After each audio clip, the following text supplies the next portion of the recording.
अवाम ने साथ दिया तो इमरान खान को छुपने की जगह नहीं मिलेगी। बिलावल कहते हैं हम सब निकलकर कठपुतली को भगाएंगे, इसको घर भेजेंगे। हम अब इस सेलेक्टेड वजीर आजम का झूठ नहीं सुनेंगे। ये कहता था करप्शन का मुकाबला करूंगा, करप्शन करप्शन बोलकर इसने कान पका दिए। अब ट्रांसपेरेंसी इंटरनेशनल ने कह दिया कि ये हुकूमत सबसे करप्ट है। इतनी करप्शन पाकिस्तान में आज तक नहीं हुई जितनी इस दौरे हुकूमत में हुई। महंगाई हमारे दौर में भी थी, मगर हमने महंगाई कम करने के लिए हंगामी इकदाम किए। हमने आवाम को तारीख दौर से निकाला, बेनज़ीर इनकम सपोर्ट प्रोग्राम लाए, तनख्वाहों पेंशन्स में इजाफा किया। इस हुकूमत ने उल्टा रोजगार छीन लिया।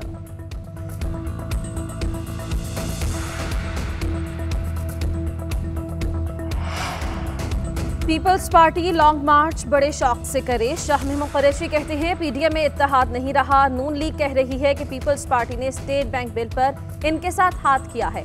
मौलाना फजलुर रहमान ने नून लीग और पीपल्स पार्टी से गैर हाजिर मेंबरान के हवाले से जवाब मांगा। अगर पीपल्स पार्टी और नून लीग संजीदा है तो जनूबी पंजाब सूबे पर बात करे। हमने बिलावल और शहबाज शरीफ को भी खत लिखा है।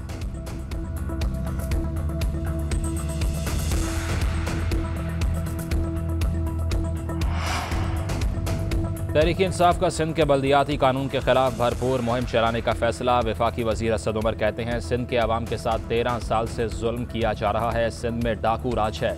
वजीर आजम की हिदायत है 2023 में सिंध में डाकू राज ना हो। तहरीक इंसाफ आइंदा इलेक्शन में सिंध में हुकूमत बनाएगी। अली जैदी बोले सिंध में जरदारी माफिया गॉड फादर बनकर बैठ गया है। आसिफ जरदारी ने मुंशी को वजीर आला बना रखा है।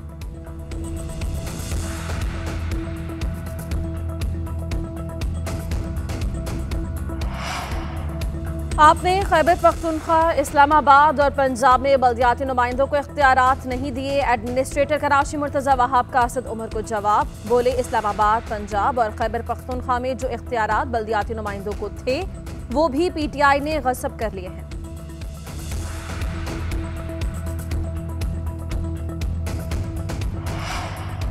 सिंध में तरमीमी बल्दियाती कवानीन के खिलाफ पाक सरजमीन पार्टी का गवर्नर हाउस के करीब एहतजाज। मुस्तफा कमाल ने कहा सिंध हुकूमत आइन को नहीं मानती।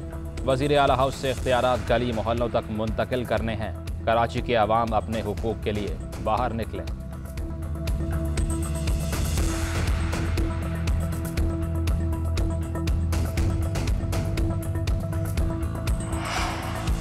शरीफ फैमिली ने इख्तिदार में आकर शरीफ डॉक्टराइन मुतारिफ करवाई। शरीफ डॉक्टराइन का मतलब लूट मार और माल बनाओ है। फरूख हबीब कहते हैं शहबाज शरीफ ने एक धेले की नहीं अरबों की करप्शन की है। चपड़ासी और पापड़ वाले के अकाउंट्स में रकम आती रही। अगर एहतसाब शुरू हो तो अदालतों पर हमले शुरू हो जाते हैं। राना सनाउल्लाह ने जजेस को धमकियां दी हैं। अदलिया राना सनाउल्लाह के बयान का नोटिस लें।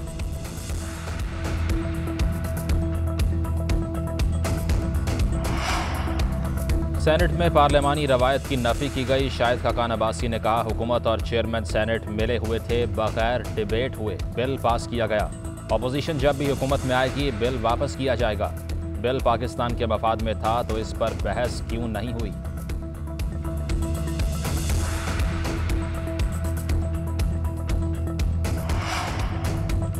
नाअहली केस में फरीक नहीं हूँ। जहांगीर तरीन कहते हैं सुप्रीम कोर्ट बार ने मुझसे कोई मशवरा नहीं किया। सुप्रीम कोर्ट बार के मुताबिक ताहयात नाअहली इंसाफ पर मबनी नहीं। वकला के ख्याल में ताहयात नाअहली इंसाफ पर मबनी नहीं।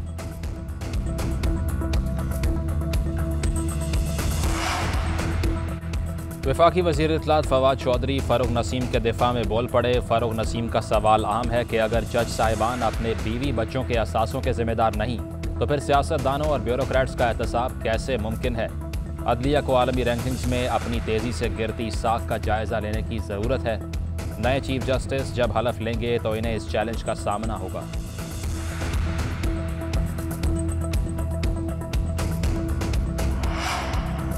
सुप्रीम कोर्ट का जस्टिस काजी फाइज ईसा केस में तफसीली फैसला। वज़ीर कानून, वज़ीर आज़म और सदर मुमलिकत के खिलाफ चार्जशीट है। एहसन इकबाल कहते हैं इमरान नियाजी हमेशा मगरबी जमहूरियत का लेक्चर देते हैं। वहाँ ऐसा फैसला आया होता तो 24 घंटों में वो सब मुस्ताफी हो चुके होते।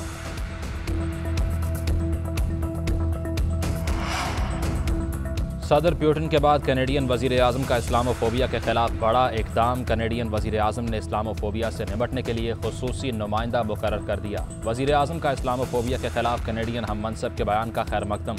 कहा इस्लामोफोबिया से निपटने के लिए खुसूसी नुमाइंदा मुकर्रर करना खुशाइन है। जस्टिन ट्रूडो का बरवक्त इक़दाम मेरे बार बार दोहराए मुतालबे की हिमायत है। इस्लामोफोबिया के खिलाफ मुश्तरका कोशिश को तेज़ करना होगा। आइए इस लानत को ख़त्म करने के लिए हाथ बटाएं।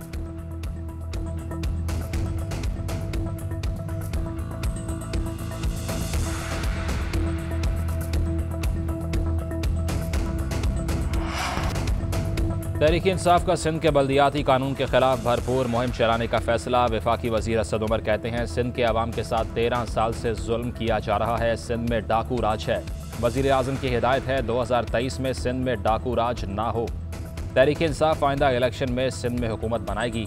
अली जैदी बोले सिंध में जरदारी माफिया गॉड फादर बनकर बैठ गया है। आसिफ जरदारी ने मुंशी को वजीर आला बना रखा है।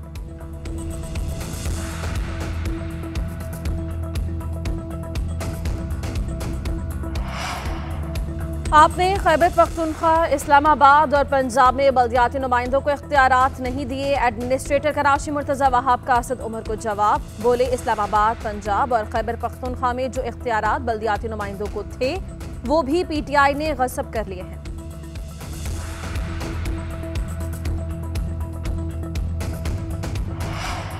मुल्क में कोरोना के वार कम ना हो सके। मोहलिक वायरस से मजीद 29 अफराद इंतकाल कर गए। 7,978 अफराद में वायरस की तस्दीक। मुल्क भर में कोरोना के मुस्बत केसेस की शरह 12.46%। कराची में कोरोना के मुस्बत केसेस की शरह 21%। हैदराबाद में 20%, लाहौर में 19%, गिलगित में 19%, रावलपिंडी में 16% और कोयटा में 10% रिकॉर्ड। वायरस का शिकार 1,455 मरीजों की हालत तशवीशनाक। अमवात की कुल तादाद 29,248 हो गई।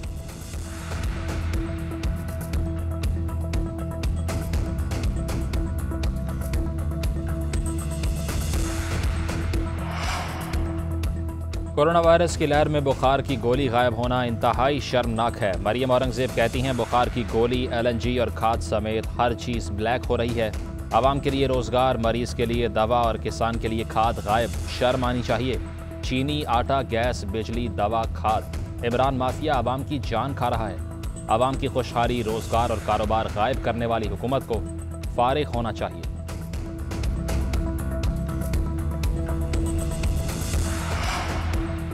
ओपोजिशन ने मनफी सियासत करके अपनी साख तबाह कर ली। 22 करोड़ आवाम को वजीर आजम की क़यादत पर मुकम्मल एतमाद है। अवामी हिमायत से इमरान खान और तहरीक इंसाफ दोबारा इक़्तिदार में आएगी।